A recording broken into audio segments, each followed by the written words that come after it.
దేవుని వాక్యం వినిచిన ప్రేమన సహోదరులకు దేవుని నామమున శుభాభివందనములు తెలియజేస్తున్నాము.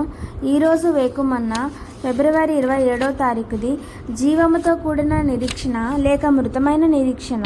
మన ప్రభువైన యేసుక్రీస్తు తండ్రి అయిన దేవుడు స్తుతింపబడును గాక. మృతుల నుండి యేసుక్రీస్తు తిరిగి లేచుట వలన జీవముతో కూడిన నిరీక్షణ మనకు కలుగునట్లు మనలను మరలా జన్మింపజేసెను. 1 పేతురు 1:3-4 వచనములు.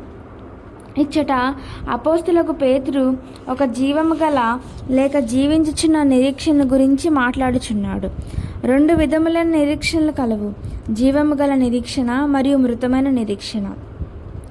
నీవు ఈ లోకంలో ధనవంతుడవగునో గొప్పవాడవగునో లేక పేరుగాంచిన వాడవగునో మారవల్లని కోరినెడలా నీకున్న నిరీక్షణ మృతమైన నిరీక్షణ ఉన్నది.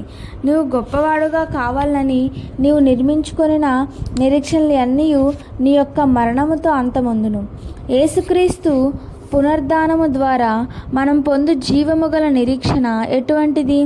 నేను సజీవముగా ఉన్నప్పుడు యేసు వచ్చినచో దేవుని కృప వలన నేను మార్పు పొందుదును లేక రూపాంతరము చెందుదును అననిదియే ఆ నిరీక్షణ. ఆయన ఆగమనమందు ఎత్తబడే విషయంలో కూడా కొందరికి మృతమైన విశ్వాసం కలదు. ప్రభువైన యేసు తాము సజీవముగానున్న కాలమునందే వచ్చిన ఎడల తాము ఎన్నడనూ సిద్ధముగా ఉండలేమని వారు తలంచుచున్నారు.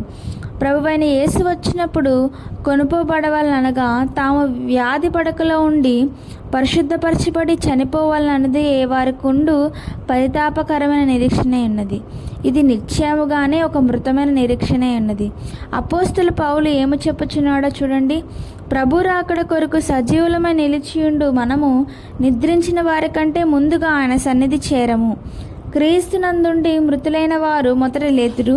మనం వారితో కూడా ఏకముగా ప్రభువును ఎదుర్కొన్నట్టుకు ఆకాశ మండలమునకు మేఘముల మీద కొనుపోబడదుము.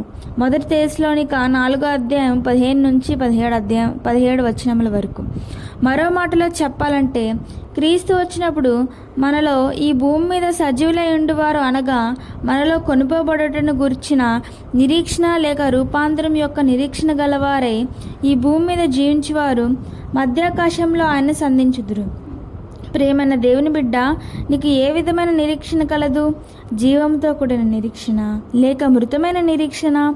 ఏలయనగా సమస్త మనుషులకు రక్షణకరమైన దేవుని కృప ప్రత్యేకమైన మనము భక్తిహీనతను ఇహలోక సంబంధమైన దురాశలను విసర్జించి శుభప్రదమైన నిరీక్షణ నిమిత్తము అనగా మహాదేవుడును మహారక్షకుడైన యేసుక్రీస్తు మహిమ యొక్క ప్రత్యక్షత కొరకు ఎదురుచూచుచు ఈ లోకంలో స్వస్థ బుద్ధితోనూ నీతితోనూ భక్తితోనూ బ్రతుకుచుండవలనని మనకు బోధించుచున్నది.